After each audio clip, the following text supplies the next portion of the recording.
Pharmally executives were grilled in the Senate again after a witness revealed that the company approved substandard medical supplies for distribution. Lawmakers are also pressuring the COMELEC to extend voters' registration. The poll body is now back at the drawing board to try and accommodate an extension despite a tight election schedule. Opposition coalition Isambayan is set to announce their presidential bet at month's end. Some of their initial choices have already made their announcements on their candidacies, save for Vice President Leni Robredo. The GAB, or Games and Amusements Board, has suspended the professional license of San Miguel 3x3 player Daniel de Guzman in relation to his alleged involvement in game fixing at the PBA. And Miss Universe Philippines candidates wowed netizens in their national costumes, and the September 30 finals night in Bohol is all set.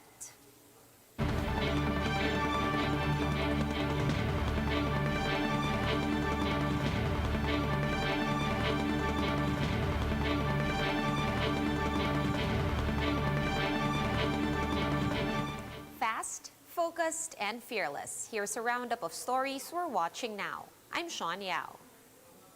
The Senate Blue Ribbon Committee resumes its hearing today on the procurement of medical items. Let's get the highlights from Marian Enriquez, who joins us live from Manila. Maan, hello. What were the key updates and takeaways from today's hearing? Yes, Sean, Senator Risa Hontiveros presented a video of a Pharmally warehouse staff who presented or who revealed irregular operations. The witness said they were asked to repackage and supply expired and substandard face shields to the health department. The witness said that they were also instructed by the company to replace the production date certificates among face shields. He said the orders came from Pharmally's Regulatory Affairs head, Grizel Grace Mago. They were asked to change the date of the certification stickers to 2021 from the original 2020. He added that the repackaged face shields intended for doctors and nurses are substandard and expired. However, Mago said that she only followed instructions given by Pharmally Corporate Secretary and Treasurer Mohit Dargani. Senator Richard Gordon says that this is an admission of swindling the government, but Dargani denied the accusations. With this, Senator Ping Lacson insisted that one of them is lying under oath. Gordon also offered protection to Mago for her cooperation, but the Pharmally official said she will still think about it. Sean, Senator Hontiveros and Kiko Pangilinan supports the move to put Mago or to place Mago under the Senate's protective custody. However, Gordon said that it will still be up to Mago if she wants to accept the offer. Senator Richard Gordon also presented information indicating that there were profit margins added to each layer of procurement. This includes involves four layers, including the Green Trends, Tiger Phil, Pharmally Pharmaceutical Corporation, and finally the PSDBM. Sean? Right, definitely a lot more details to unpack with that story. Thank you so much for those updates and stay safe. Marian Enriquez reporting to us live from Manila. Let's check out some election stories we're watching now. J.V. Ejercito has formally announced his senatorial bid for next year's polls. Ejercito said he will continue advocating for universal health care as well as infrastructure development in the country. The former senator failed to secure a consecutive term after losing in the 2019 midterm elections. Kilosang Bagong Lipunan has nominated Bongbong Marcos to be their standard bearer in the 2022 elections. Marcos thanked the KBL for the support, but did not categorically say that he accepted the nomination. Opposition coalition Isambayan will be announcing their presidential candidate on September 30. Isambayan convener and former Associate Justice Antonio Carpio said they are in talks with Vice President Leni Robredo, former Senator Antonio Trillanes, Manila Mayor Isko Moreno, and Senator Manny Pacquiao. Robredo has yet to announce her election plans for next year. Students from the De La Salle University and the Ateneo de Manila University have denounced the proclamation of former Senator Bongbong Marcos as the standard bearer of the KBL or Kilusang Bagong Lipunan. In a joint statement, the students called the move a, quote, shameless bid to install another Marcos in Malacanang. The group called on the Filipino youth to be vigilant of similar political moves and to register and vote wisely in the upcoming polls. Senators and the Commission on Elections are at odds on the possibility of extending the deadline for voters' registration. The poll body insists they already have a tight election schedule. Jen Calimon with the story. Senators focused on the possibility of extending the deadline for voter registration in today's budget hearing for the Commission on Elections. Lawmakers have been pushing for a month's extension, but COMELEC Chairman Sharif Abbas said this might have severe complications on their schedule. He also said a number of their personnel caught COVID-19. Timelines po namin talagang medyo masikip na. Meron kasi kaming mga immovable dates like December 1 to 15. Data from the Philippine Statistics Authority showed 73.9 Filipinos are eligible to vote for the 2022 polls. The COMELEC has so far registered only 61 million, with 2.7 more pending applications. Senator Franklin Drilon says continuous registration process up to 120 days before the election is allowable under RA 8189 or the Voters Registration Act of 1996. That is a form of voter suppression because in effect, given the circumstances, our voters could not go out and register. That is beyond their control. COMELEC previously proposed a one-week extension after the filing of Certificate of Candidacy. Senator Kiko Pangilinan then requested a 3-week extension instead as a compromise. I would like to support the COMELEC, but in this matter of voter registration, the rights of voters come first. Voting is the bedrock of any democracy.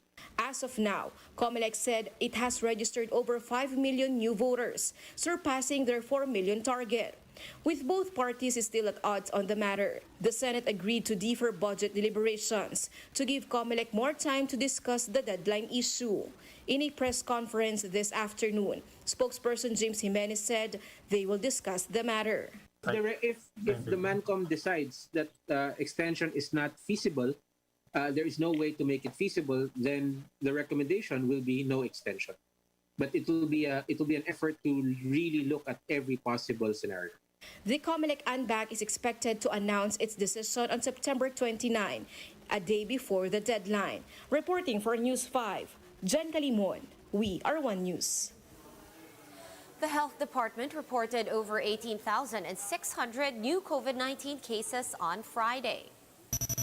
This has brought the country's total caseload to 2,453,000, some 175,000 of which are still considered active. The DOH also reported that 84 duplicates were removed from the total case count. No new COVID-related deaths were recorded today due to technical issues in COVID Kaya. The death toll remains at 37,400. Total recoveries have now hit 2,240,000, with over 9,000 new survivors logged in the last 24 hours.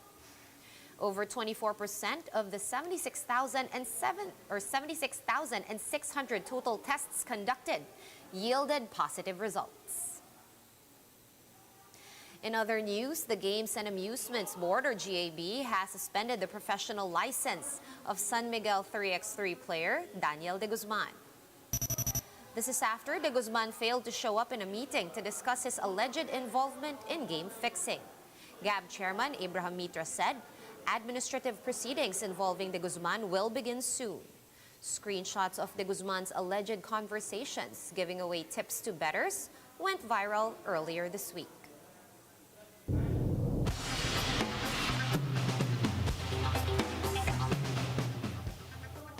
Let's check out some stories from around the world. The World Health Organization appeals to the international community for support on Afghanistan's collapsing health system. Director General Tedros Ghebreyesus said cases of infant polio could reappear if the situation persists. The WHO sought help to raise $606 million for the country that has been ravaged by poverty and hunger since the Taliban took over. And Yemen gives a glimpse into its newly explored 30-meter wide sinkhole dubbed the Well of Hell. The 112-meter deep desert hole largely remains unexplored, but scientists have so far found different animals, pearls, and light waterfalls. Here's a quick look at today's other top stories. The Interior Department urges local governments to prepare for the impact of La Nina. This is after forecasts show a 70 to 80% chance of La Nina occurring anytime until the end of the year, until the first quarter of 2022. The DILG said LGUs should ensure COVID-19 protocols are well integrated within their disaster response. Abra, Baguio, and Bohol have been placed under general community quarantine with heightened restrictions starting today until September 30. Abra and Baguio City were initially under GCQ, while Bohol was under MGCQ. Meanwhile, Ilocos Norte will be de-escalated from GCQ with heightened restrictions to GCQ. Miss Universe Philippines candidates left netizens in awe after showcasing their vibrant national costumes created by Filipino designers. This year's theme centers on the Manila Carnival Queens. The pageant's grand coronation events will be taking place in Bohol between September 26 to October 1. For more updates, visit News 5, The Philippine Star, and Business World online. Visit our website, onenews.ph, for more in-depth analysis. You can also catch One News on the Signal Play app. Register for a free account at www.signalplay.com and stream One News live anytime, anywhere.